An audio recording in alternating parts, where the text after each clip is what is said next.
All right. It's Friday, March 28th, 2025, and I'm here with my friend, Dr. Eleanor.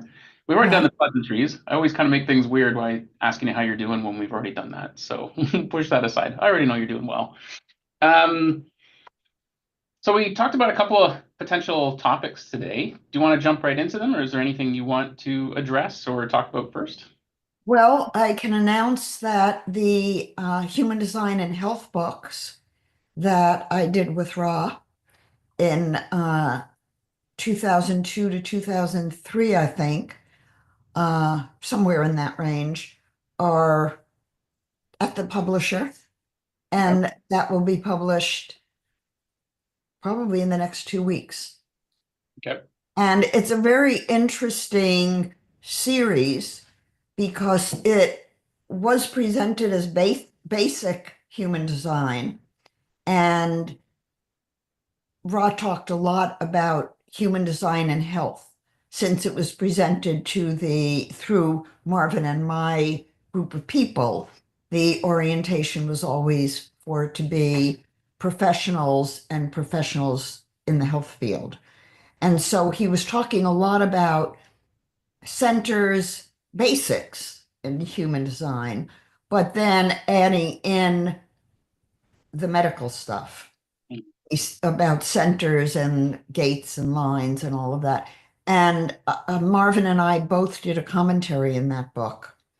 And um, I can say that most of what Ross said about health was unsubstantiated, unverified, and often misinformation.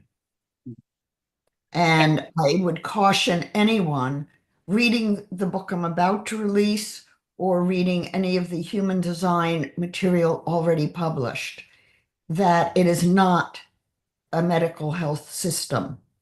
And none of the information about health held up statistically as being reliable or valid. So if you use the PHS system, it's likely to be erroneous. Right. I'll leave it at that. Yeah. Well, I mean, is it safe to say that that work and time that you spent with Raw, um, that's kind of where you broke was after that, right? Because of what he did with it or how he. Well, the fact is that I ran all the statistics, and when I would show him the output, he had no interest in it. And then once I did all of the statistical, all the statistics I could possibly do on the data, using the statistical package for the social sciences, doing rotational and non-rotational factor analyses, multivariate analysis of variance, correlation, z-tests, t-tests, chi-squares. I knew what was significant and what wasn't significant. Mhm. And Ra had no interest. Yeah. And then actually, while we were teaching the class that I'm about to release the transcript for, um, Bra wanted me to misrepresent the statistics, and I refused to do it. Good. So we broke about the integrity of the system, basically. And correct me if I'm wrong, but you used to have the statistics in that work published, right? It is published. It is. Yeah. Is it like it's I've being given right now? it, well, it's in an ebook format. It was published on my website for many, many years. Hmm. And in the last 6 or 8 months, I've created it as an ebook and I've offered it and sent it when I've done some webinars and made it available to people. Okay, so that's available on the website, the ebook then. It will be available on my new website that will be coming out in the near future. Okay. Yeah, I've had a few people ping me on the side saying like they wish he'd release those, and my answer was they were there before, and then through a series of website changes and stuff, they're just not now, but they're coming back. So I think there'll be a number of people that'll be happy to hear that. So Cool. All right. I want to jump into to ankles. Now I know you said I don't know anything about ankles or something to that effect, but that's not where my question's coming from. So I'm gonna give you a bit of context, and then I'd just be curious to hear your answer. So a couple of things. As you know, I'm a big fan of playing pickleball. It's interesting how I came across it because 4 years ago, it was like, oh, that looks like a great sport for me. It's kind of like racquetball, but it's available everywhere and outdoors. I didn't even just play it at the time because the folks that were inviting me out, I didn't want to be around them anymore. They weren't kind to me. Um, I didn't know that at the time, but I dodged a bullet because if I started playing pickleball with them, maybe I'd be in a different place now. So that was good. But then about a year and a half ago, I met I don't know if they're my cousins, but anyways, it was in Ontario visiting them, and it was there that I got familiar with Osho because the fellow that I was staying with, and it kind of led to you ultimately in the end as well. But they also we went and played pickleball, and these folks love their pickleball and are quite competitive. And within half an hour, I was beating them. So I learned how to play very quickly and was kind of dominating towards the end. And like it was coming easy to me. So that was at the time I didn't notice that either. But like on reflection, I was like, oh, there it is. How one of the things that happened though was I had a reading from a human design reading from Richard Beaumont about 2.5 years ago. And he intuited something from my chart that said, he could really see me playing ping pong. And he kept talking about ping pong. And I was like, I've never really been a ping pong guy. Um, and at the time he was struggling to find why I was drawn to drums and that kind of thing. But what he ended up saying was something to the effect of you'd be very good and very fast with your hands, but you need to protect your feet. You need to protect your ankles. And I don't think I asked to elaborate, or it just went over my head at the time. But sure enough, a year and a half later, I'm playing pickleball, very similar to ping pong. It's like giant outdoor ping pong.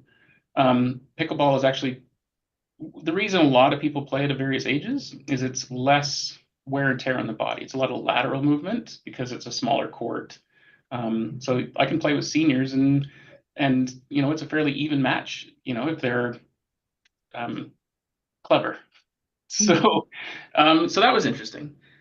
What came up last week is I've got a little astrology app called CoStar, and it's kind of like I still have a lot of work to do to understand astrology, but there are things that it suggests playfully every day that I just find are interesting, and so I look at that. But the other day I was reading about my sun being an Aquarius, and it said something to the effect of circulation and my ankles is something to pay attention to. So I've been on that path for quite a while. And in the last week, I have been absolutely focusing on trying to strengthen and make my ankles more flexible. And and when I was thinking about it, when I go to play pickleball, if I remember to stand on one foot and draw the alphabet with one foot, so you're basically moving your foot in different directions, like really giving it a good stretch, not a repeatable stretch. If I do that with both feet, my game was different. But I hadn't really figured that out until I was kind of connecting the dots here, that there's something going on with focus, maybe, certainly the breath. Um, and part of this thought is also that I read somewhere or saw somewhere that the portals in our bodies are our hands and our feet. And I already knew that my hands were capable of more due to Reiki. And I don't think people want me putting my feet around their neck to, issue Reiki, right? So it's probably not something they want. But it's just made me very aware of my ankles. And even right now, I'm standing one-legged on a Bosu board because I'm able to tilt forward, back. I'm kind of doing figure eights on one foot, on 2 feet, but I can get depth with it. You know what I mean? Like I can really, it's like 2 or 3 inches down up. And it's been wringing my back out like a towel. Like I can feel movement, I can feel energy, I can feel all sorts of stuff. It's a long way of saying what does the ankles have to do with Aquarius? And or how would have Richard intuited it from my body map? Would he come to the same conclusion that it's the Aquarius thing, or Would you? That would be psychic. Oh, okay. Hmm. So describe psychic to me, because last night I was playing with that, and I used to think psychic and intuition were the same thing, and I'm not so sure that's true now. Or maybe they play into each other. Well, they're similar. Different people are psychic in different ways. And I don't like diagnosing Mhm. because it limits people. And um, different parts of the body are associated with different astrological signs and elements and all of that. Um, I tend not to go there. It's not really my thing.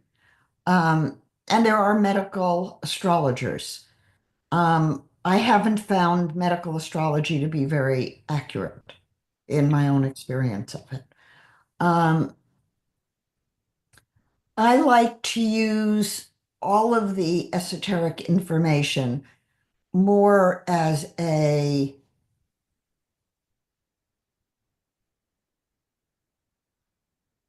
projective technique because as a clinician, I'm used to using psychological instruments projectively. In other words, you don't tell the person what they see or feel. You ask. And I generally ask with an open-ended, clean question. Looking at this, what do you know about it? Right. Um, so the question would be, what do you know about your ankles? And what difference does it make when you know what you know about your ankles? It may make a difference and it may not make a difference. Uh, And I think the other um, caution that I would give people is don't fragment yourself. That so many we're living in such an age of information that you're not letting yourselves be. And letting yourself be and then observing and experiencing yourself is probably the most productive thing that anyone could possibly do. Instead of going to someone else and saying, tell me who I am, the question is, tell me who you are and how you are and where you are and what you are and how you want to be. And it's listening to ourselves is more important than listening to someone else about who we are. yeah, I'm not so sure I would have stumbled across how impactful this attention I'm giving my ankles was had it not been suggested to me. It's taken this long to figure it out. I'm 53 and really, Or, oh, I should take care. or the suggestion put it there. Can you expand on that? The, When somebody says, notice your ankles, you start paying attention to your ankles. And maybe there would have been no tension in your ankles had you not put it there with the tension. yeah, that's interesting. It has been, I've been through a long discovery, about 3 years now, of reconnecting with my body. Like to the point, like there was really no connection. Um, I've had a few conversations with a few folks that are experiencing like where I'm kind of arguing with my body, and it's made me curious about muscle testing and various things because I'm finding myself like there's a battle going on. But when I do really let go and let my body do what it wants to do, it's pretty interesting what it chooses for me. I was telling Anyways, I was explaining to someone yesterday. There was one night where I was here at Funky Town and the blinds were drawn, so and the music was on. I was just in my own space, and I was having a really good time. I was just kind of hanging out in flow, and my body wanted to go into the kitchen, and before I knew it, I found myself with my head underneath the cabinets, like the overhang cabinets, and my back was looking for the faucet. Like I was contorting my body. Basically, I worked at some little vertebrae in my back, but it was my body that took me there because I found myself like underneath this cabinet, like doing whatever I could to get to this spot that I couldn't get to any other way. And I wasn't thinking about it. In fact, I felt foolish, and I was kept thinking like, I hope no one can see this because I must look like an idiot.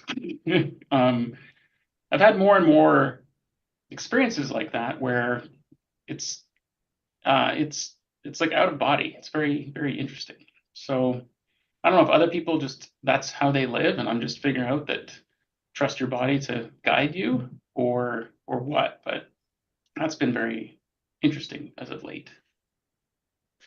You had experiences like that?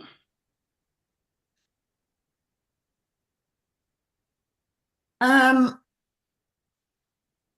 Not where I've been surprised at what my body's doing. Um, I've um, I've been extremely flexible my whole life. So I could always, I mean, when I was 7, I would sit in my room in a double lotus position and meditate. I didn't know what I was doing. It just felt good to sit like that, and it felt good to be doing that. But I, I um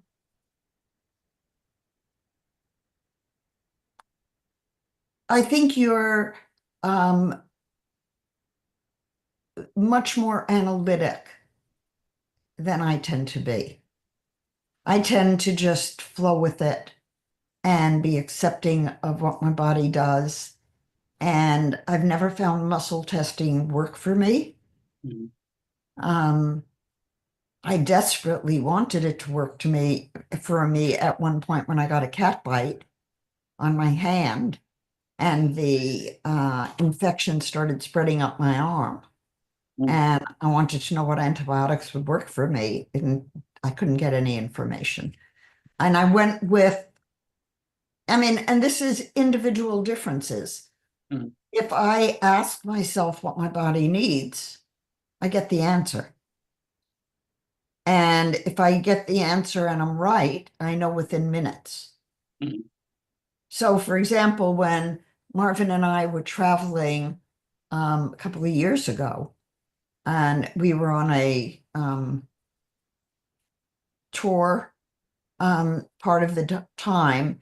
And I woke up one morning and my throat was scratchy. And I said, I'm not going today.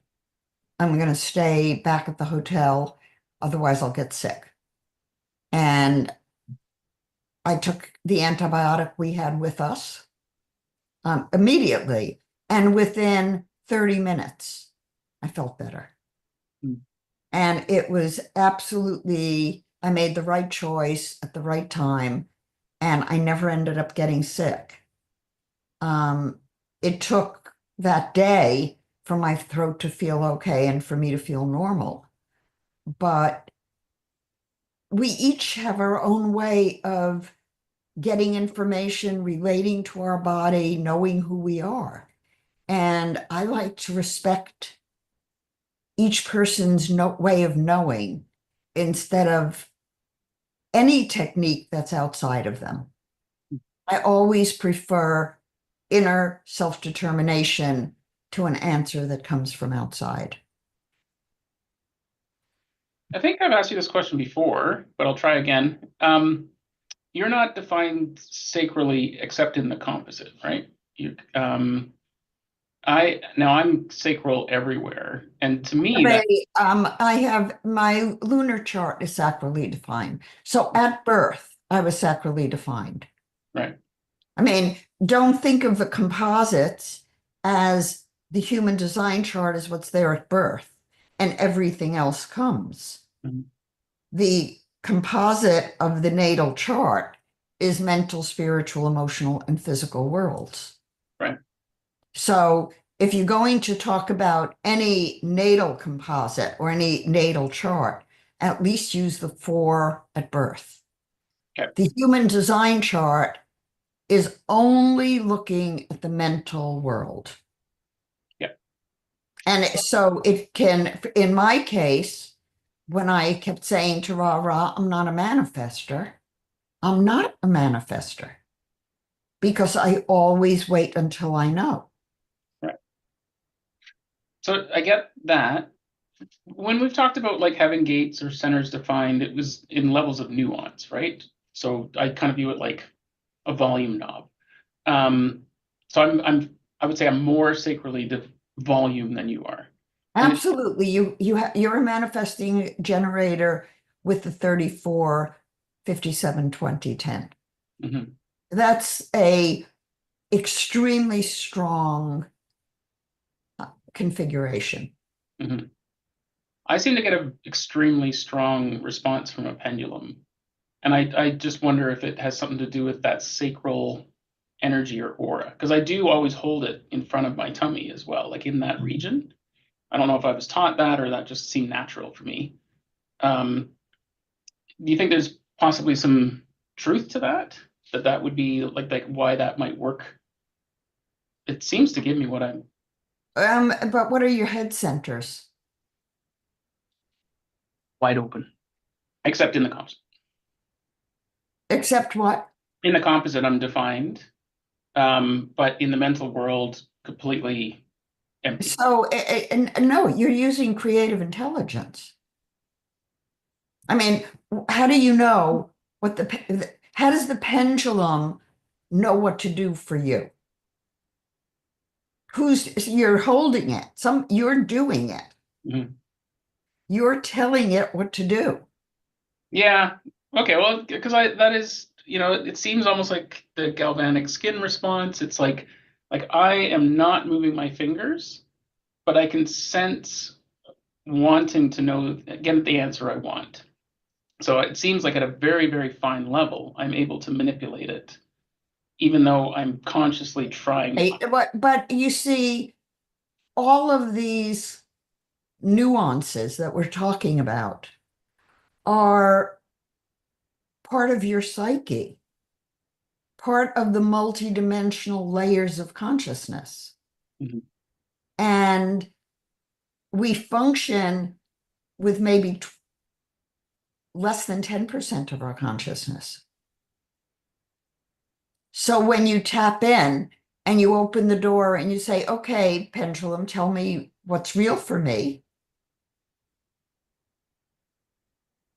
there's a sequence that's going on for you that's telling you what you want to know.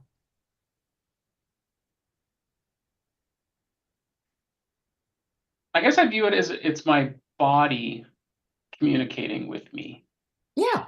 So it like Well, when it's not, your body cannot directly communicate with you unless your higher mind is telling it what to do, or your unconscious mind is telling it what to do. Your body has only, it has to get the command from somewhere. interesting. Hmm. Like based on that statement, I trust what I'm getting from the pendulum more because my mind is trying to talk me out of what I think my body is telling me it wants. And so You're only going to know, Sean, when you test it out over time Mhm. to know, is what you get from the pendulum as reliable, more reliable, less reliable than what you would get if you sat down and said, okay, what do I want to do? Yeah. In my case, it's less reliable. Mhm. In your case, it may be more reliable. I don't know. That's the But sense I'm getting. you need to test it. Yeah. So your a data scientist. You're, you build tests. I'm a traditional, it's typically a hot mess of just trying a bunch of stuff and then not sure which of the 30 things I did at once worked. So would it be worthwhile every time I get an answer from the pendulum, write down the question, the answer, the date? Is that how I would track Yeah, over time? an Okay. Excel spreadsheet. Okay. And I would rate the outcome on a scale of accuracy from 1 to 5 or 1 to 10. How would you define accuracy? If I'm using it to come to a decision or something, the results of that decision may be days or weeks or months later. And you'd have to keep track. Yeah, interesting. Otherwise, it's hearsay. Would it be worth, if I were to build a spreadsheet, because I know how, would I involve the four worlds in that decision making at all? Like where the question came from, or, would I want to track that? You could. And how would I ask a clean question to even decipher for myself what world that question came from? You could say, what world did it come from? Why did I And get that so simple? then you could say, and what do I know about its relevance to that world? How relevant is it to that world? If you're asking yourself something about pickleball, is it spirit? Which components of it are spiritual? Which components are mental? Which are emotional? And which are physical? And which layer are you asking on? I remember telling in the Manifest Your Dream webinar, I think, it could have been a Four Worlds class, that at one point I had an assistant and she told me she was very good at reading tarot cards. And I said, okay, do a reading for me. Let's see what you do. And she laid out the cards and did a reading. And I looked at her and I said, you know, you didn't ask the right question because the reading had nothing to do with real life. It had maybe a little relevance to what was going on spiritually, but it was not clear. And I learned in that interaction that you need to identify which world you're asking the question in. So I said, let's redo it and let's ask the question of my spiritual self. And we redid the layout. And that made sense. But if I had asked only about the mental world, it would have been a completely different reading than the spiritual world. So, which world are you interested in? When you're on the pickleball court, for the most part, I don't think you're there to get exercise. I think you're there to learn something about yourself moving your body.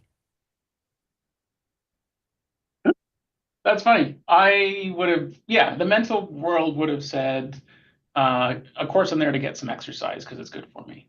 But without a doubt, you probably heard, well, you've heard me talking pickle a lot, but it's basically my uh, social engineering research realm. Like I'm picking up energy. I'm experiencing someone as a partner, and then they're my opponent, and then watching them interact with someone else. Like it really is. I really notice people, and when I'm really really enjoying myself and in flow, almost quite literally see the people as 6 year olds in a gym class. Like I can see their little triggers and traumas and their default positions on things. It's And when you were 6, do you remember doing that? no, I mean, I quite literally don't remember most of my childhood still. It takes great effort to reach into it. So I don't know if it was, well, we've talked about it lots, but That may be why. oh, it was just overwhelming, I guess. Well, it was not acknowledged. And if it's not acknowledged, who can you tell it to? Mhm. Hmm. Yeah, I'm reminded, and I was reminded in class, it was either in class or the webinar this week. Um, I had an aunt, Aunt Anne, and I adored her, but she was never really very kind to me. And my first memory was her flipping out at me when I was like 6, and it just always stuck with me. Like it was, she was like when we talked about selfish, she was had very selfish behavior, and right to the moment she died, she was just A unkind bit. and yeah. So and I just felt so bad for her. Like it was, I always felt sorry for her. So I was always trying to fix things, but then she would still just be a bitch. Like it didn't matter what I did. You know why? Do I know why? Do you know her story? Not a lot of it. There was lots of secrets around her story, for sure. Why Uh, don't you find out? I'm gonna have to ask my dad. I think I've mentioned before that he's the last time a couple weeks ago I saw him and he said like the family has so many secrets and he just sounded frustrated and I'd never heard him say that before. So that was interesting. It would be in your best interest to get all the secrets Mhm, because the secrets relate to emotional inheritance. mhm, And they may part of your seeking and your looking for something, and you don't quite know what you're looking for. Maybe some of the information that's going to come out in the secrets. mhm. Yeah, well, I've learned a bunch. As you know, I my father just happened to mention that both my grandfathers were Masons, and so was my uncle. Never once mentioned ever. And then my grandfather working on a secret flying saucer project for the US government. Like, you'd think you'd mention that. That would be a cool story to tell. And even when he mentioned it, it was, oh yeah, like it wasn't like it was meant to be kept from me. Just no one thought it was interesting or important somehow.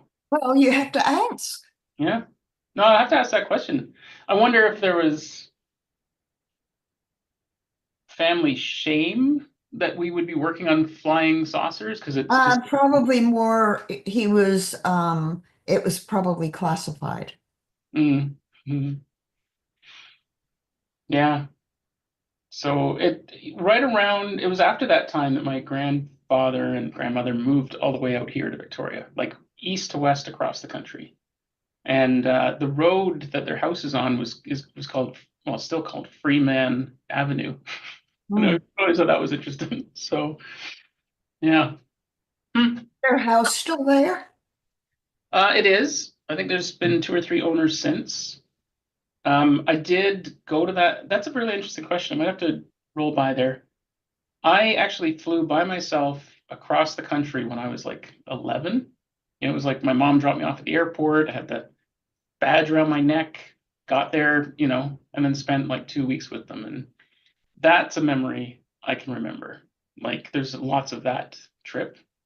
But again, my grandfather taught me how to fly a kite. He taught me how to work with wood. Never once mentioned anything else that would have been really juicy content. So yeah, it's fascinating. Hmm. Okay, ready for a new topic? Yeah.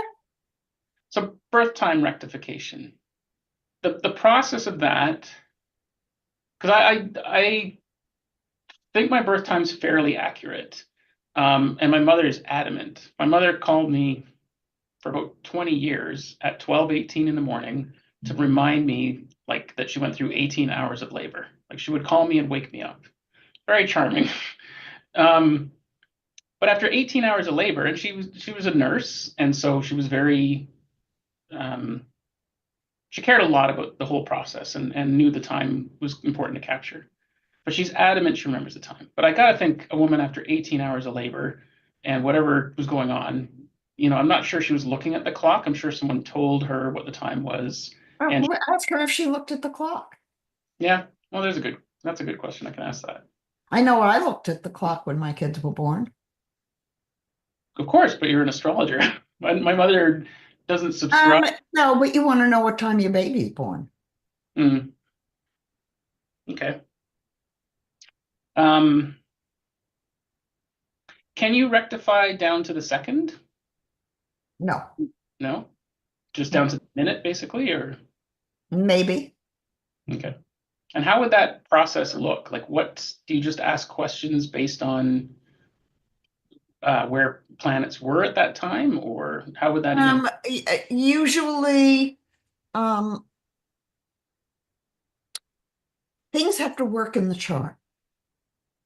So, for example, I was a C-section, and on my birth certificate, my father, the hospital birth certificate, my father had written a time, and we used that time, and it didn't work. Events were not being predicted in my life from that time. So Katie and I rectified the chart based on the events that were working in my life up until that time.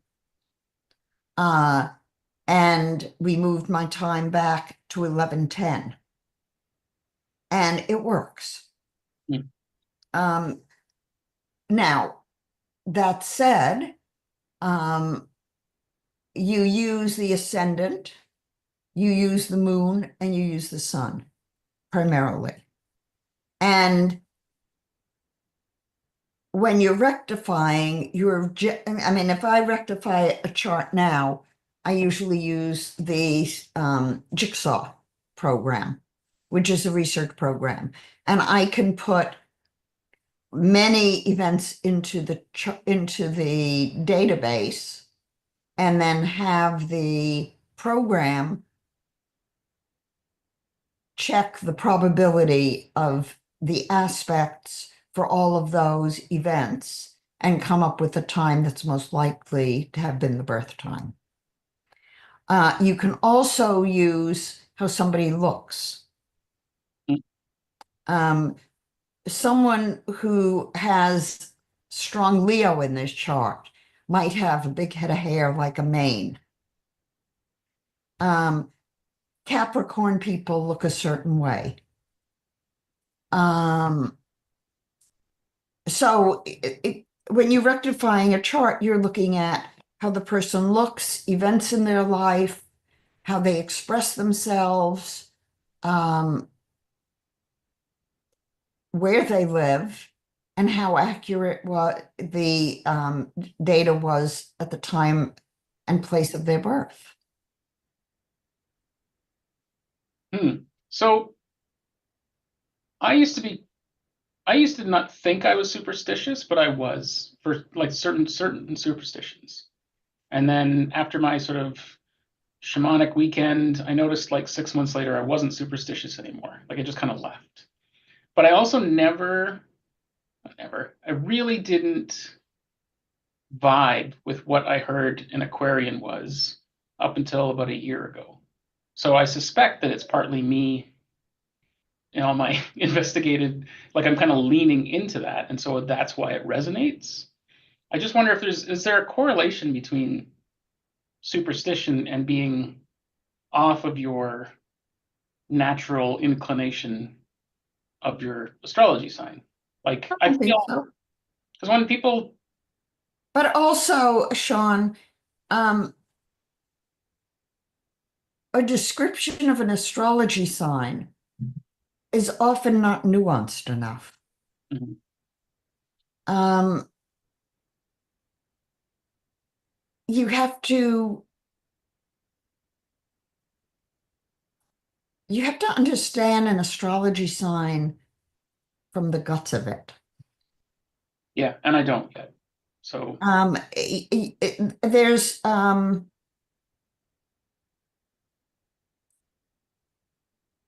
like an Aries, okay? Just first sign of the zodiac, Aries. What does it mean to be an Aries? Well, it's a fire sign. It's a cardinal sign. So that's pretty telling in and of itself. You'd expect somebody who has some energy and who wants to put themselves first. Um, but what else does it say? It doesn't say if the person's pushy or not. Wouldn't, whoa, that's interesting because someone putting themselves first, at least how I experience it, that's often pushiness. Well, you see, but that's an interpretation Mhm. that may or may not be how somebody puts themselves first. Mm. So there, that's where if you said to somebody, the person is pushy, it's a negative connotation. Mhm. And if you say that to them, then they're going to feel judged and they're not going to embrace that part of themselves. But if you say, you like to be first, you may like to be first, they can take it in. But being first can be a lot of different things. It could be the first person to not respond to something, as well as to respond to something. And so I remember um, that Marvin didn't have his birth certificate handy when Rod first looked at his chart. And Ross said, I absolutely think he's born before noon. He had to have been born before noon. And then we got his birth certificate. And he was born at 2:54 p.m. Ron never mentioned it again. Um, he was so adamant that he knew from the chart who this person was, and he didn't at all. Mhm. So when you're using astrology, it's very misused. Um, most of astrology is sun sign astrology. Oh, you're this, you're that, it doesn't tell you who the person is. Mhm. That's probably why I've been confused about astrology over the years, is that I've just got so many different points of view from that filter that, but it is interesting that now it feels like home. Um, Well, if you understand the nuance, if you understand, um, and you've seen in the Four Worlds class when I put the tri-wheels up, and you're looking at the natal, the prenatal, the postnatal, whether it's solar or lunar, how you look at the charts give you a whole different perspective on who you are.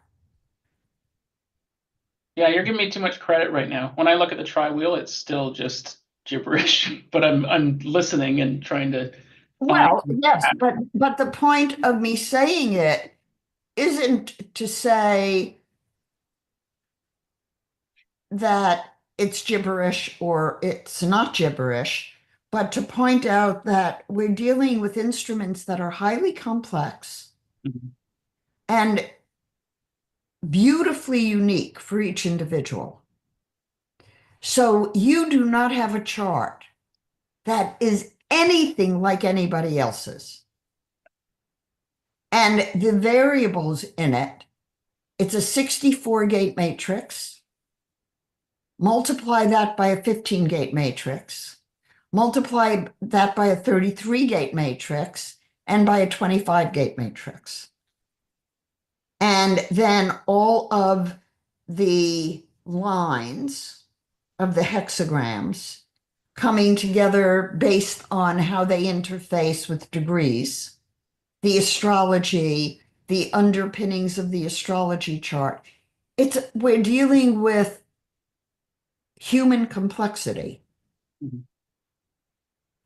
And I'm fascinated by human complexity. It's what I've studied my whole life. So to give a formula for looking at human complexity or taking a unique individual whose noble energy map is as unique as their fingerprint, I mean, I can't do that. Mhm. Hmm. And the human design community um, is misleading people by doing that. Yeah, I think there's a number of people that they're not misleading people intentionally. It's that it Oh, resonates. none of it's intentional. Yeah, yeah. And, the human design community, unfortunately, is being sold a lot of misinformation by people who haven't bothered to look at whether the information is accurate or not.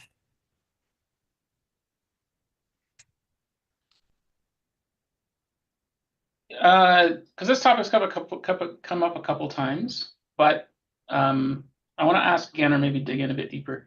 The the copyright for the body graph you own, right? Yes, I do. And as I recall, your statement was funny at the time. It was something to the effect of, "Look, I was the only one wearing a business attire. Everyone was in jeans and flip-flops and a bunch of hippies, and no one was thinking about this at the time." And so I believe you filed for the copyright as part of the business arrangement that was supposed to happen with My Rob. business arrangement with Ra, and actually, I found the letter I wrote to Ra when I dissolved our partnership. Mm, And as part of that, I included many segments from our contract because he was so in breach of it. But the business arrangement, the legal partnership in Rave Life Sciences was that any of the materials that we taught or published, Rave Life Sciences owned. And I copyrighted everything. And at the time, nothing was copyrighted. So, because Ra wanted Rave Life Sciences at the time to be the professional arm, he wanted everything to be done very professionally, even though he couldn't do it. yeah. And so I was very careful to copyright everything. And I now own the trademark on quite a few of the items, Mhm. the registered trademarks. But the body graph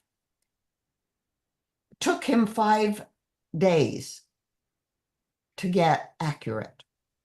And the only accurate copy was in Eric Memmert's Neutrinos Through Windows. So what happened was the body graph that Eric used and the body graph that New Sunware used were sacred geometry as given by the voice, the dimensions in the Black Book, for example.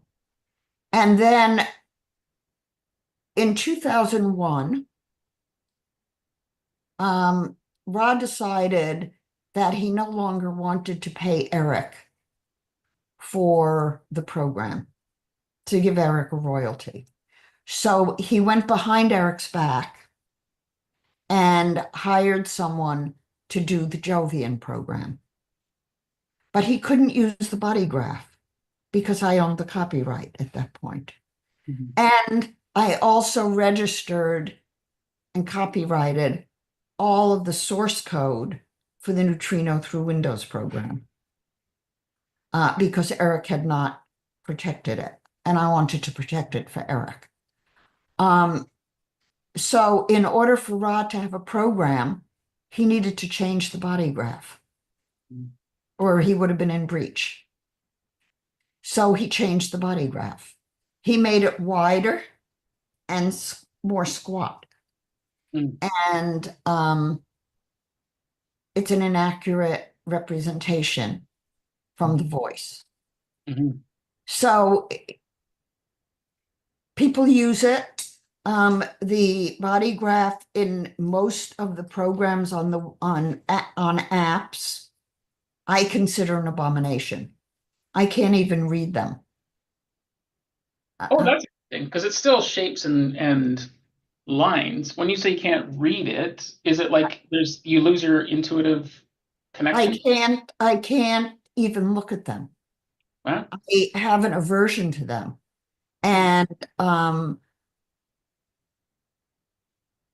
I know that some of the people who've changed it think it speaks more to the um, consciousness of the person. You know, they want it to be love centered, they want it to be heart centered, they want to me, it's a distortion of the information that was given.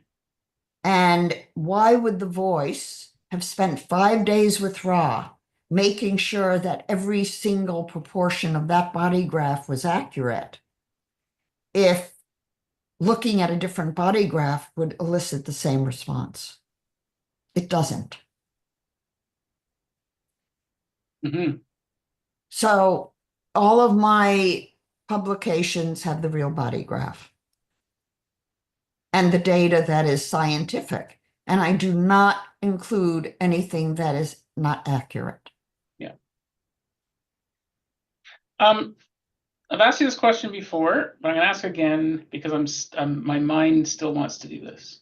In fact, so it's neat, but like little synchronicities. Like I was at a spiritual fair on Saturday and had all kinds of magnetic kind of moments, including someone that had a table 12 feet from me with exactly the service I'm looking for, which is I wanted to laser cut wood into shape of the body graph so I could use as a stencil to put on a canvas and then watercolor in my design, but not with hard lines, right? You know, if I'm going to do one gate as the color of the astrology or the world that it's in, if it touches another one, it's from a different world. I don't want a hard line. I want it to be a watercolor so that it's nuanced.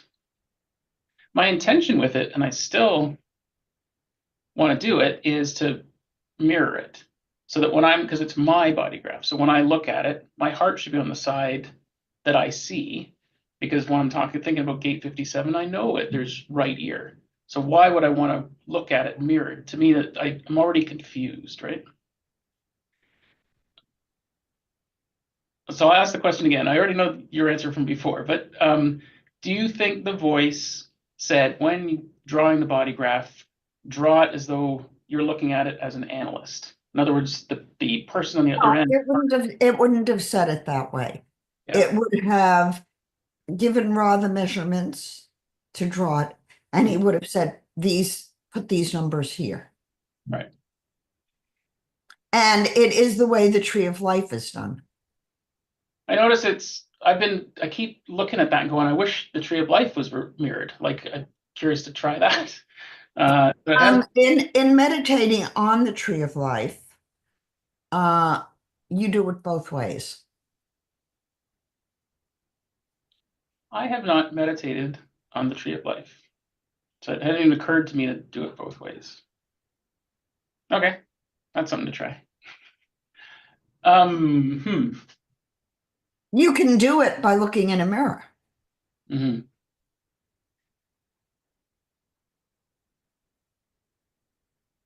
Hmm. Okay. My mind needs to land that plane. Um, cool. So Jovian or whoever took the body graph, had to manipulate it slightly, whether it was for marketing reasons or simply just that they knew that it would be trouble later because you have the copyright. Um, so I remember there was a court case because that's how I found you. For some reason, I was looking for truth or something. And so I came across a website and it was talking about a court case in Italy. And I think it was actually targeted at Chaitan in his book, but it mentioned this couple, and I'm sure it meant you and Marvin. That was basically the argument was, could you copyright the revelation? And that is different than the body graph, obviously, right? The body graph is a rendering, still from a revelation, technically, right? So, yeah, it's just fascinating to me how this, No, like, you cannot copyright um, channeled information, but you can copyright a design, regardless of where it came from, Mhm, which is what I did. I copyrighted the design in because we were publishing books. mhm. So I copyrighted everything, the audios, the videos, the everything. Yeah, makes sense. You were building a business, so. Well, I was protecting at the time I was protecting um, the material Mhm. as a scientist. I wasn't thinking of it as a business. Yeah, no, I'm sorry, I don't mean to imply that, and I appreciate what you were doing. Yeah, it's just interesting that it's, 30 some odd years later and it's still a point of confusion, right? Um, Well, I think the people using the abomination of body graphs don't know and don't care. mhm. Yeah, the word complacency comes up a lot for me lately when I observe things. People seem to reach a point where they're like, yeah, I'm good. From here, this is the place that I can build a business, set a name for myself, whatever. I personally don't have an inkling for that. I find that, and when I did root myself into the business I had, it just almost destroyed me. So I think that was a hard lesson, a very painful reminder. So, oy. Okay. Um, is there anything else you want to say about the body graph, the copyright? Is there any other misconceptions that I'm forgetting, missing out? Is there anything else that's, There are five types, not four. yeah. When somebody is born, they are born into a matrix that is 64 energy channels and more. Many, many, many, many more. Mhm, We're talking about different energy pathways that make a good story. But from a physiologic level, we are so much more complex than what we're talking about. mhm, And to talk about defined centers and open centers is giving people a big misconception because it seems to me that a lot of the people who are talking the language of human design or noble energy maps for that matter seem to think that they're missing gates or channels mhm, if they're not defined. And I keep emphasizing in my work that when a baby is born and we have a body graph for them, an energy map of 64 gates, every single energy has been activated in that baby. At 3 months of age, every cosmic energy in the zodiac has been activated in that baby through the revolution of the moon every month, in every single gate, the sun over a year between the sun and the earth. By the time a baby is 3 months old, they have everything they need. And yes, it is much easier to recognize an energy that is activated and defined in the body graph. But those energies that are not activated and defined are still there and still get activated and defined with transits. So we are complete 100% able to manifest who we are, how we are in the world. There is no one who has a deficit. A reflector is not deficient, is not unable to manifest. If a reflector couldn't manifest, they wouldn't be able to eat. They wouldn't know what to eat. They'd be, they wouldn't be able to go to a store and buy a pair of shoes. Um, so, recognize that you're dealing with a psychologically sophisticated instrument. That's a projective test. That's all it is. And when you look in the mirror, you see an image. When you look at a body graph, you see an image. There's no difference. Who you are in the mirror is not the complete you. Who you see in a body graph is not the complete you.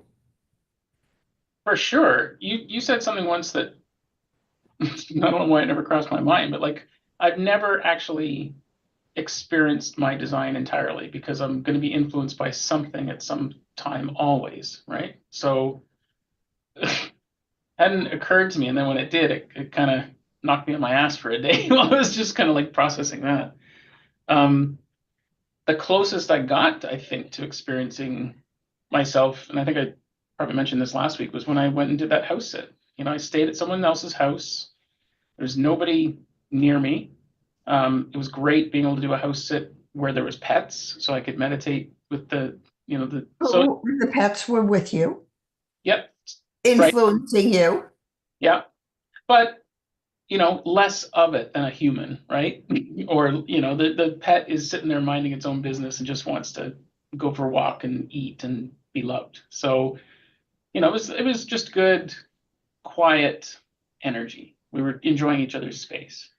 But it was agonizing. The first 36 hours, all I wanted to do was like, why has nobody noticed that I'm by myself? I remember that thinking, like, why am I so alone? But I put myself there, and it was important. I really needed it at the time. I didn't realize how much. That was amazing. And I'm still kind of like, actually, yesterday I made a note, like I gotta book my next little house sit, and just to make sure it's in the calendar because it's easy to slip away. So yeah. Yeah, so we've never really truly experienced our body graph anyway. It's really kind of not possible. No, it's not at all possible. And the image we have of the body graph is not accurate Mhm. because in utero, we are so influenced by the mother and the mother's body and the chemistry. None of that is taken into account. Yeah. So I would like people to think more about how they operate in the four worlds than to limit themselves to trying to read a body map. Because there is so much complexity and beauty in every single day where we interact with people and we interact with our animals. And one of my cats comes up on my desk every day around 3 o'clock. And he wants attention. And he wants me to hold him. And he does not want me to stop interacting with him. And that goes on probably for a good hour, where he will not take no for an answer. And then his brother has a different schedule, and the dogs have a different schedule. But we're all interacting all the time because they're in my home. Mhm. That's interesting. Until you'd said like the animals have their own schedule, I was about to comment that the last couple of nights, not last night that I remember, but the last few nights, my dog Scout would wake me up at 3 a.m., like within the minute. Um, and I had read or saw somewhere that, one of the best times to meditate is between 3 and 4 a.m. There's something about the lunar position and something. It's often a time when people are in deep sleep. Hmm. Well, I was, because she woke me up, but it was like she wanted me to wake up. And I think, I don't know if I told you, but I've been dreaming a lot more lately. Hmm. Last week I've been having dreams, and You're actually, writing them down?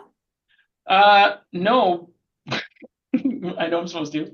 Uh, but one of them I still almost remember vividly. Like usually they're gone.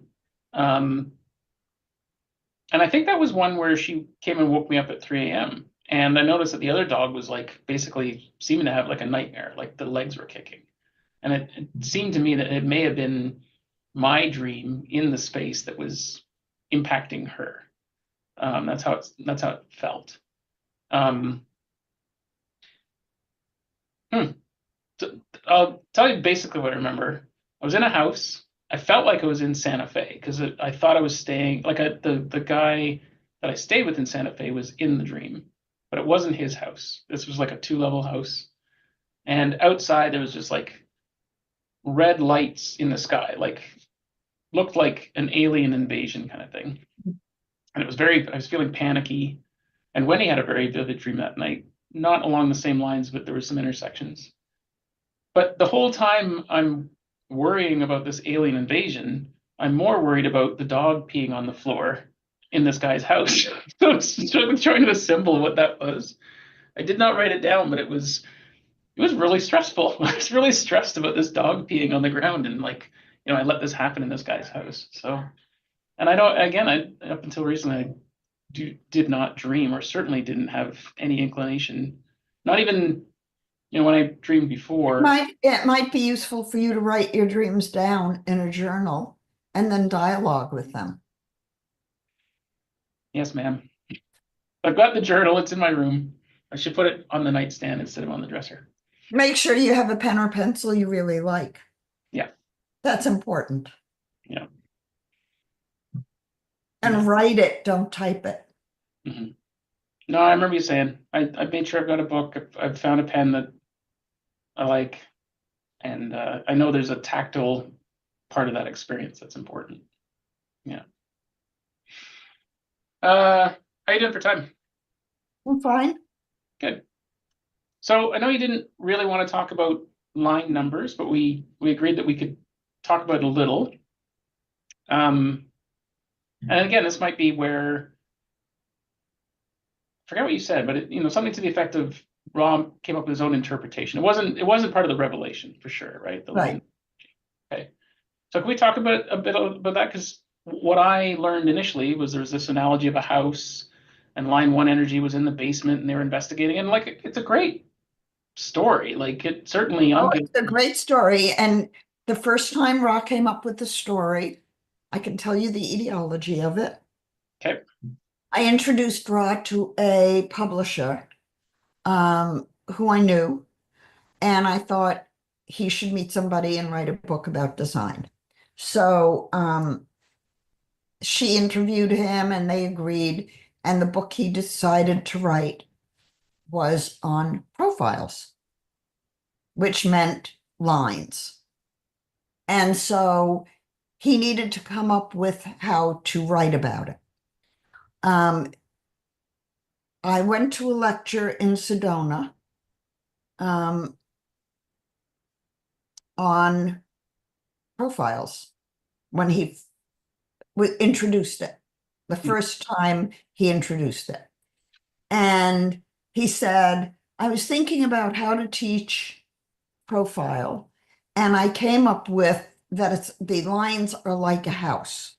So he came up with his description of a hexagram and seeing the 6 lines as a 6-story house. And it's divided into segments of 3 lines each, which is what actually, if you look at the hexagrams of the I Ching, you can do them 2 lines each, or you can do 3 lines. The trigrams or the lines, and in the I Ching, there are changing lines and unchanging lines and all of that. So I was in the class. It was a 1-day class. Maybe it was a 2-day class. Um, and I remember it vividly because one of our cats was ill, and I remember debating whether I could be gone for a weekend or not. And I did go, it was a very short trip. I went for the class and I came back after 2 days. So it was a quick turnaround. And Rob introduced it as floors of a house and what they might mean. And he made it up. It was not in any way information that came from the voice. It was not in any way psychological or um, anything more than his way of thinking about how to think about the hexagrams and the trigrams and the lines. I do it differently. Um, what I have done is to look at a channel and look at the pairs of hexagrams and how the trigrams might play into the interpretation of the energies between the centers and the channel Okay. and how that might impact somebody. And it's very interesting to look at it that way. Um, I don't use what Ra described. Um, we went to another lecture, another series. Um, the first one was in May, and I believe the second time he taught it in a much more fleshed out way was probably January. I can check because I would have a record of it. But he taught a 2 day class in Sedona, or maybe it was a 4 day. In any case, Marvin and I both went to Sedona and attended the class that he did on profiles and lines. And he basically taught the same thing and had fleshed it out with much more elaboration on the story. Mhm. And um, what that takes away is the description of the hexagram from the standpoint of the keywords that are defined by the sun and the earth or the moon and what I call its shadow, its opposition. And those keywords over the noble energy map show a very interesting process because the sun is interfacing with different gates, or the moon is interfacing. And so you have an actual energy from the hexagram as it's described in the I Ching that tells you something about the person's process. So that's what I use instead of making something up. Okay. Follow-up question to that. My, at least in design terms, my personality sun is 13, line 3. My understanding of the interpretation of that from Razi Ching is it's listening with pessimism. And there was something that made sense about that. I actually refer to it as listening with playfulness. Like I want to, I find that I'm at my best when I ask questions and extract something from someone that helps them realize something. And I usually get something And you're like, talking about the 13th hexagram? uh, yeah, well, like, or in gate 13, line 3, right? Okay, So, so let's get it. okay. Hold on. So yeah, I'd be curious to hear how you intuit that then.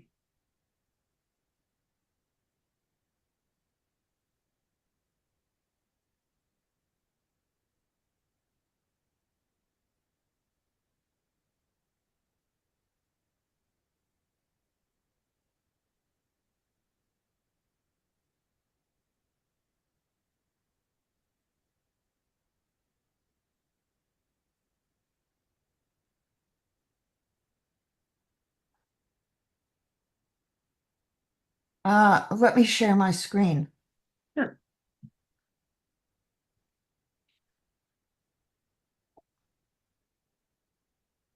This is the mandala of synthesis. And if we're looking at 13, we're looking at an Aquarian gate. And notice the hexagram. I can make it bigger.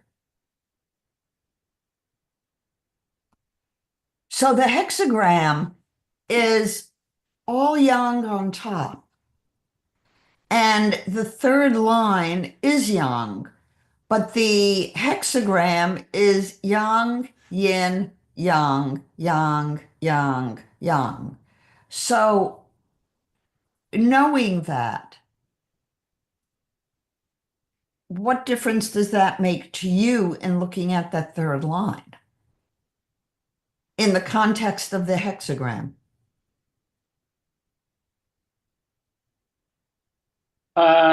First thing I wanted to clarify, because my mind always seems to forget, yang is more masculine. It's the more masculine of the two energies, right? So I see five masculine lines. It's an unbroken line.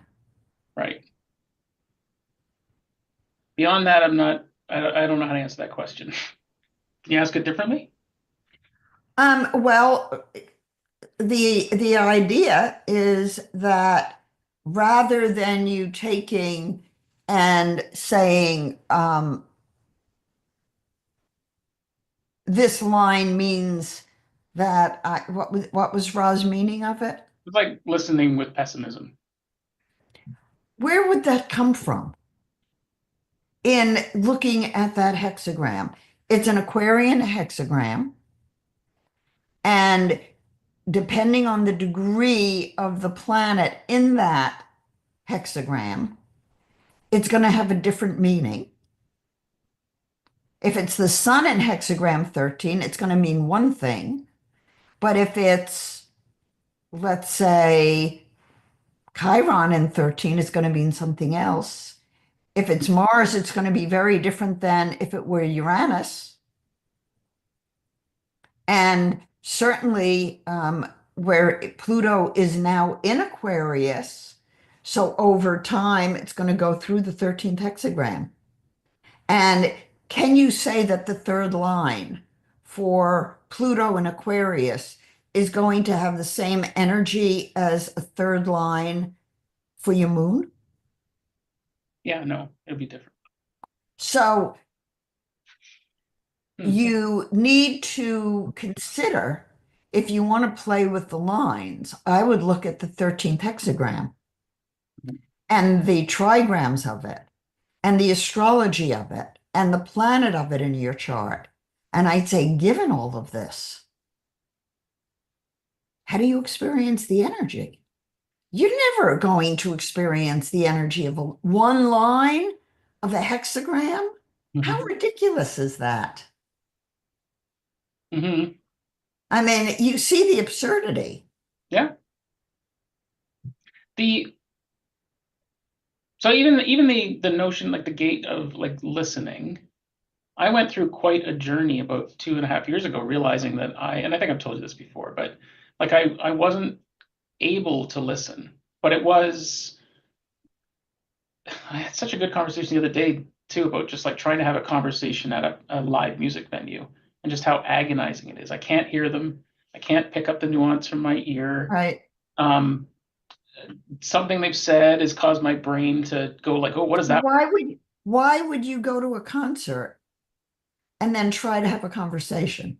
Well, that was where our conversation went. Was I recently realized that I go so every Sunday I go to a blues jam. So it's not a concert.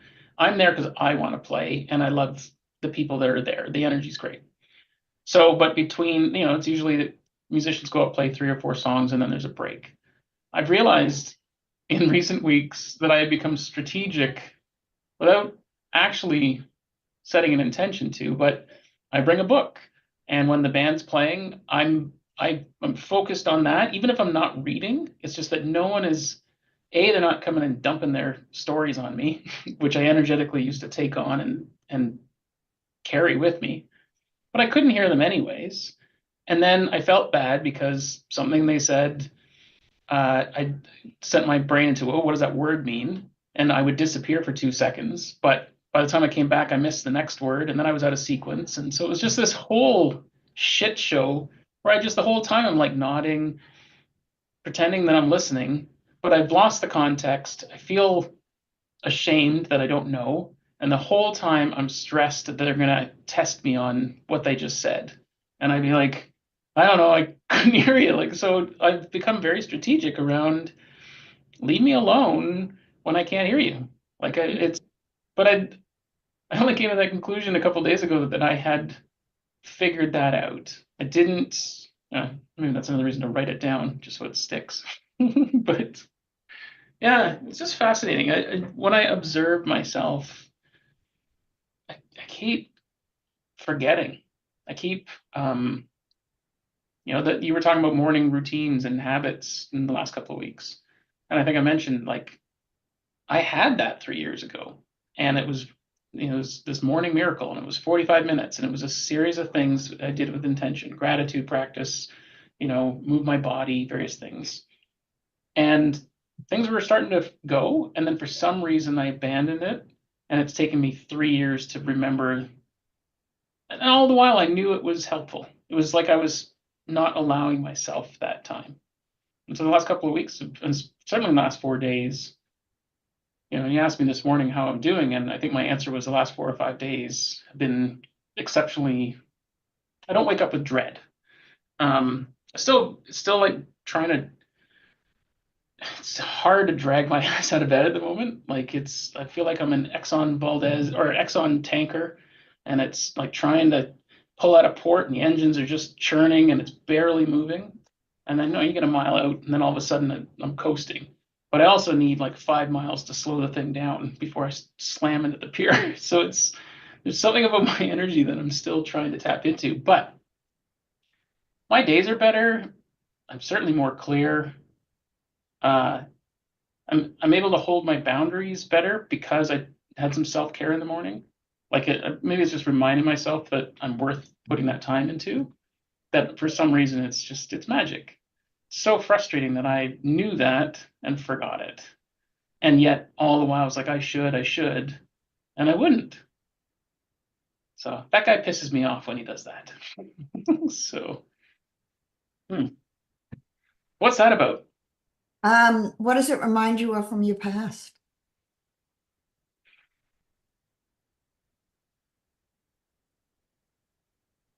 Well, it's funny. I immediately thought of that Aunt Anne.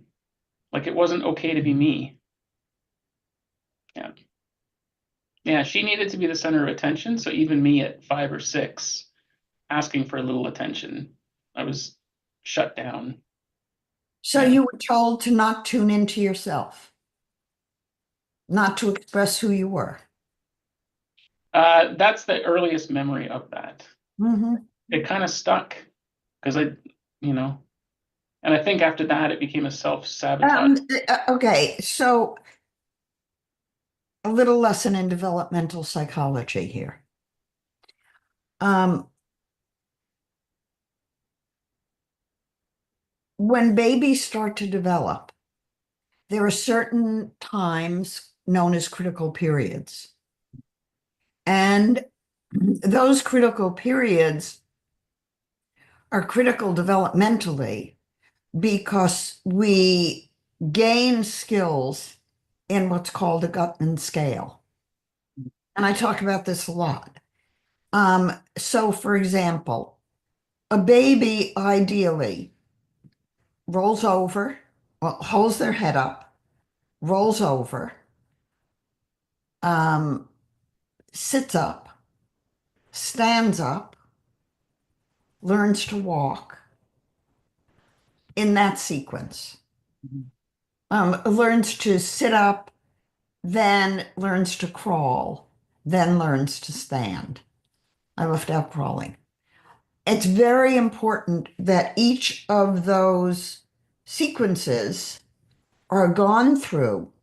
And if they're not, so some babies, for example, do not crawl. Those babies often have visual issues.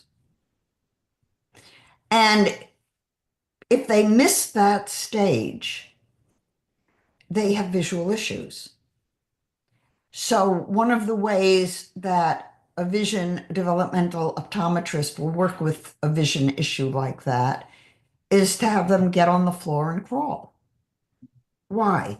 Because when a baby crawls, they're crawling cross um, arms and legs.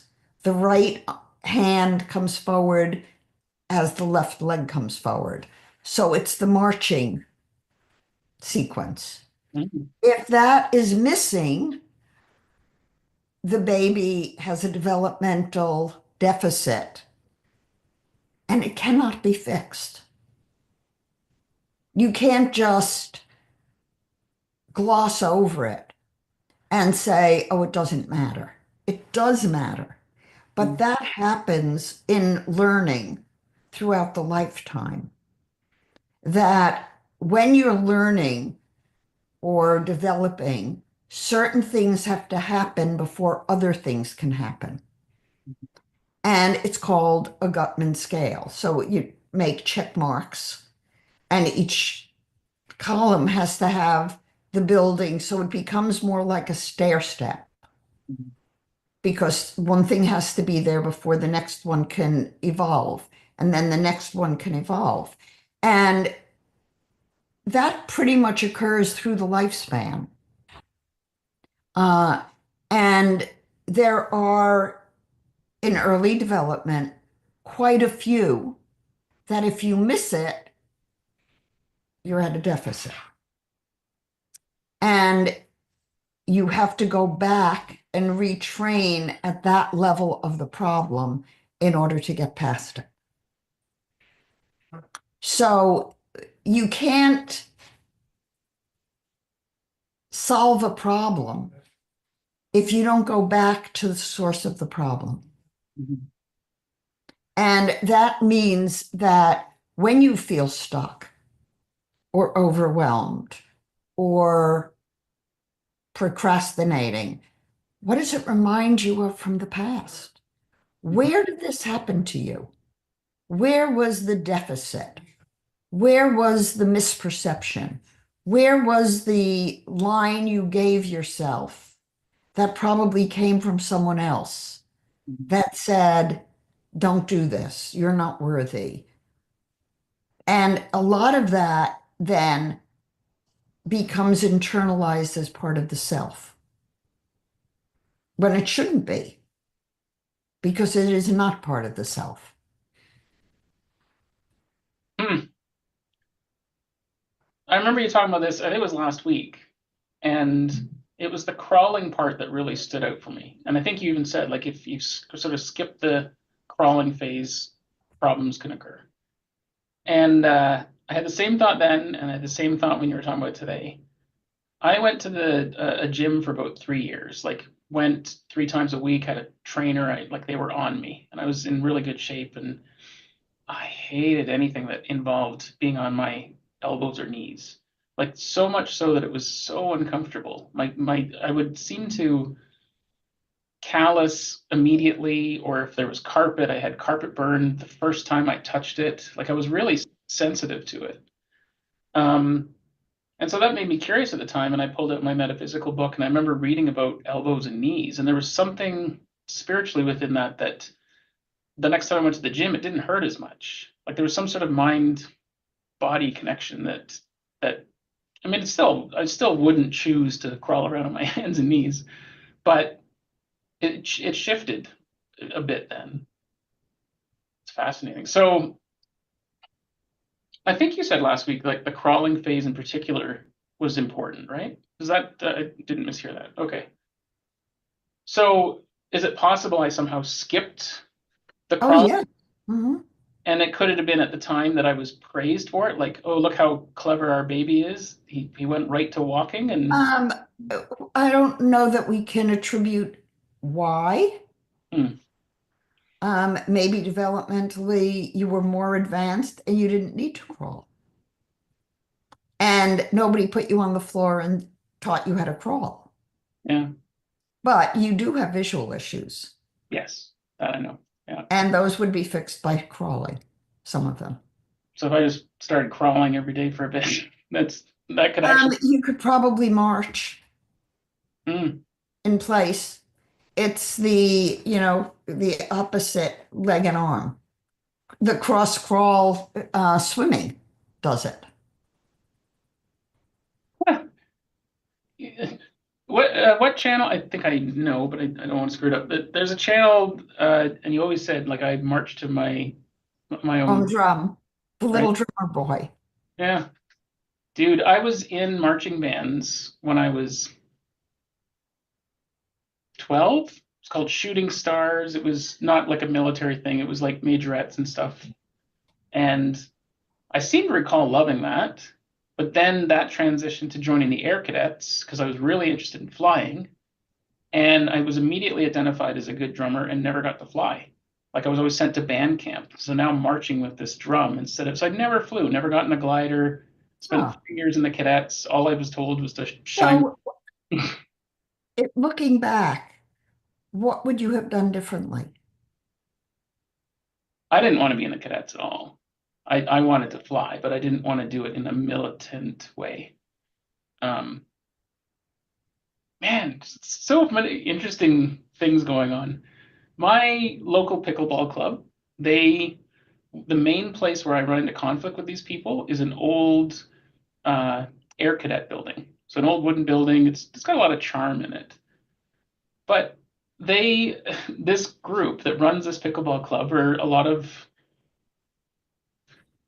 well, you're a doctor, so hopefully this doesn't come around the wrong way, but a lot of retired, competitive, entitled white doctors that seem to just every time they roll out, they're in charge, and it's just an attitude they give off. Or it's something that I'm bothered by.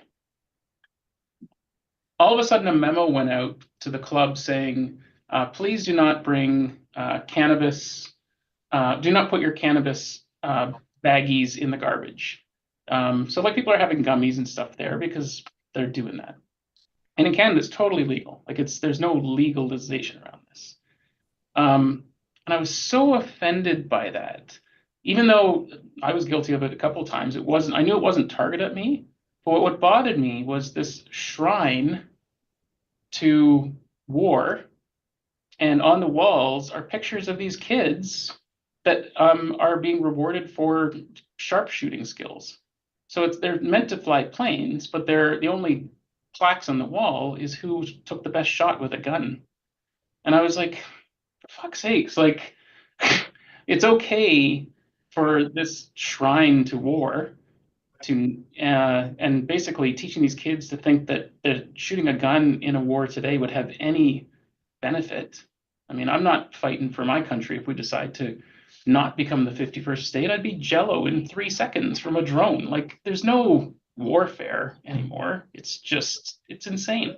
I was just so offended by that. I was just like, I can't even be part of this club if we can't even just have a conversation about that. I just felt so put upon by old bullshit.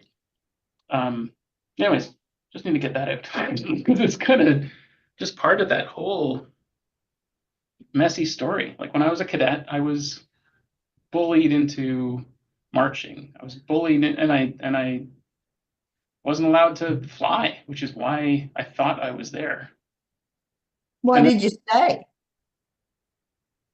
I don't remember when I left. Actually, I think it was shortly after I was in Borden, Ontario. It was a 6-week band camp, and I was like 14 or 15. It's the first time I heard Rush, like a famous Canadian rock band, and they were kick ass, and that was playing. And I got a cassette tape. And it was also the first time I heard Eddie Murphy's stand up, and he was just so unfiltered. I loved it. And I think I was done with cadets after that because it was supposed to be 6 weeks of air cadet camp, and I was drumming every day, marching to eat breakfast, marching to not to go back. Um, I remember I was my creative intelligence at the time. I didn't want to shine my boots because it was tedious and boring. But this guy had broken his arm, and so I made a deal with him that I would go buy his smokes for him and he would shine my boots. And I but all I remember with that. But I remember being done with cadets after that, that it was just not for me. But I don't really recall what I thought at the time or how I quit. And I'm sure it was disappointing to my parents. So it probably took a lot of energy at the time. But yeah, I really, that's just fascinating when you reflect on that stuff. It was a great question. Thank you. I'll sit with that. That's been coming up a lot lately too, that memory. I'll have to explore that. I don't really remember what age I was. Maybe your parents would know where you'd have some photos. Hmm.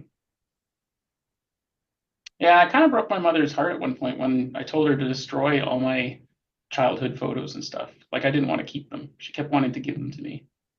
So I think at the end of the day, I don't think she's followed my wishes entirely. So there's probably still stuff for me there. But I was just I didn't want any of it. I didn't want to be reminded of it, I think. So yeah. Hmm. Think of the data you can get by seeing it. Mm-hmm. No, for sure. Yeah, I'm gonna have to. My dad really wants to tell his story, like he's trying. Um, When are you going to listen? Soon, How soon? really soon. My This fear, week? perhaps. Yeah. My fear is what if he tells his story, that will be it. You mean that then he'll die? Hmm. Is he ill? I've got a date for open heart surgery in 2 weeks, Oh, or potentially open heart surgery. Like that could be one of the outcomes. So, and he's on 6 different medications to keep him alive or to keep away high blood pressure and all that. But he's just, I would recommend you get his story before his open heart surgery. mm, And I've been through open heart surgery with Marvin. Um, Somebody's going to need to stay with him overnight or, you know, um, but usually it's pretty straightforward surgery. yeah. Well, and I know when I've gotten information from him, I see him healing. Like I've witnessed it a few times. Uh, Maybe getting the information from him would free him something that would allow him to live. yep. Maybe he needs to get rid of what's killing him instead of looking at it the other way around. Yeah. Yeah. I need to tell you about because I was explaining this the other day. I think I mentioned to you before about this. It was called NES Health, and now it's something Energy for Life or something. So they've rebranded. But you basically talk into a microphone for 10 seconds. You first get grounded. You then sort of project in your mind where you'd like to be in 3 months. The idea is like thinking about manifesting, I guess. And then you count to 10 to this thing, and then you get this incredible set of data. And so I do it every couple of weeks and then look for what it's giving me hints on, and then I explore that area. And it's been very interesting. I did it with my parents. My mom wasn't terribly interested because it was too new age. My dad went along with it. He counts to 10, and we're reading this report. And one of the things said, you've had some video trauma. It basically said you saw something on a screen that was so horrifying that like it's impacted you. And I'd never seen it before. So all I said to my dad was, isn't that interesting? This is what it said. He went ghost white and didn't want to talk for 15 minutes. Like whatever it was, just me pointing that out and explaining it how I read it, like it tripped him right out. And The did other, you ask him what it was? he wouldn't tell me, but I may need to inquire now that he's had I several. think it must have been a UFO. Oh, you think so? I was Mhm. thinking probably more like violence or something. The way it implied it was violence, but hmm. Yeah, maybe it was a UFO. He could Interesting. have seen, was he in war? No, no. His He could have grandfather seen, was, or his father was, but he could have seen somebody get killed or something. yeah, But yeah, I mean, if he's having open heart surgery, Sean, yes, you need to spend time with him, talk to him, get his stories, and expect that he's going to be fine. yeah. No, that makes a lot of sense. So it's funny how my brain went to a different place. So I appreciate the Who's going to stay? Who's going to stay with him when he's in the hospital? well, for sure my mother. But she's a nervous wreck around it. Um, and being a former nurse, and she's always reaching for data. She's put a lot of faith in these doctors that don't even return her calls. Like it's a very frustrating experience. He's been bounced to different doctors. The doctor doesn't remember talking to him. Like it's a shit show. He's getting awful care. Um, Then you might want to stay at the hospital after his surgery yeah. and facilitate. I know when Marvin had the surgery, I had people there around the clock. We took shifts. So he was never alone without somebody who could facilitate getting care. And after the surgery, um, they opened is he having his chest opened or not?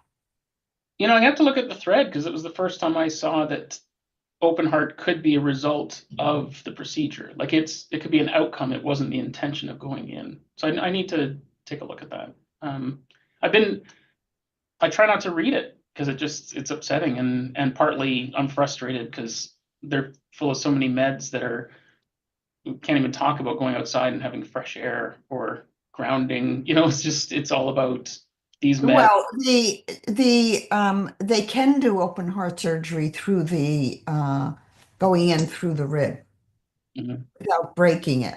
So it depends on what the procedure is, how significant it's going to be. mhm. Yeah, I need to ask some questions. Ugh, okay. Yeah, on it. All right. Are I there have any questions from the audience? Raven said hello. No questions there. I did have that question earlier from Kristen. Do you want me to answer that again? Sure. So my friend Kristen said, uh, I would like if she could talk about her perspective regarding the crystals of consciousness, so design crystal, personality crystal, magnetic monopole. And then I think as part of a follow-up to that question, the question was, what is the unifying force? What is it that brings it all together? From the perspective of human design, this is the magnetic monopole that holds together the illusion of our lives and creates the construct that we work with, the dynamics of the human design mandala wheel, and everything associated with it. Um, so I think the question is, or the request is, your perspective regarding the crystals, and specifically, what is the unifying force? I believe that Ra talked extensively about the crystals of consciousness in the Triple Design Matrix book, Okay. which I have to send you, Sean. Mhm. But it may have been in the basic health one that I'm releasing. And I don't really know what to think of it. Um, I like to think that our consciousness comes from the union of male and female, and that yes, there may be a crystal of consciousness, there may be the design crystal and all the fractals, and I think there's some truth to that. But the unifying field is the divine and the Holy Spirit within each human being and our connection to the divine. And um, the when we say the word I, who are we referring to? And we have that consciousness from the moment of birth. It doesn't change. Our experience of ourself never changes. Mhm. from ever since we remember. We are who we are. And in my experience as a clinician, that's the pain that people come with, is they have not been acknowledged for who they are. Mhm. And the healing is the acknowledgement of the divine connection within each of us that differentiates us from any other human being. And Rod talked about it a little bit, um, but mostly from a theoretical standpoint of divine design crystal and personality crystal, and they come together in basically when they join, then he said they're coming together in the self center. Now, in the tree of life, we're told that the Holy Spirit activates in the sacral center, and that the sacral center then obviously connects with the self center, and we have the whole satsuma through the middle channel. So, in my view, um, however it is, we are activated as a consciousness. I believe it is life being breathed into us, and us then conceptualizing it in whatever way makes sense to explain how to be empowered and how to live authentically and truthfully, and to ultimately evolve as in the tree of life is taught, to live in compassion and love. And all of these other concepts are just concepts of the mind to understand spirit. So, in my view, the unifying integrated field of consciousness is spirit. And when we're one with spirit, we're one with ourselves. Mhm. Yeah, I really get that, or I really think I'm starting to get that. And part of it was that house that I told you that book arrived, the light body book. Mhm. Man, it's just so funny how that all arrived and how you introduced me to the invocation 8 months ago. And I had found the book, didn't buy it. I just sent you a screenshot saying, "Hey, I found where that came from," because you had commented that you couldn't remember where you saw it. And then it just arrived through someone's recommendation. It was just pretty incredible. And then having time to sit with it and There are some very interesting books and consciousness that are out now, mm, you know? any recommend? Mm, I think just follow what comes to you. Well, and that's what's happening. If they're just kind of landing in my If lap. you've never read The Little Prince by Antoine de Saint-Exupéry, I would recommend reading that. So, Mr. Shortcut guy here, there's an app called Blinkist, and I think I found it on there, which basically it summarizes books. So, and I was like, oh, that sounds interesting. A couple weeks ago, you mentioned again, and there was a play in town. It was being done at our local theater, and I didn't go, and I kept wanting to go, and I didn't go at the I time. think you should read the book Yeah, okay, or listen to the book. yeah. Um, any interpretation of it for you will take away the meaning of it.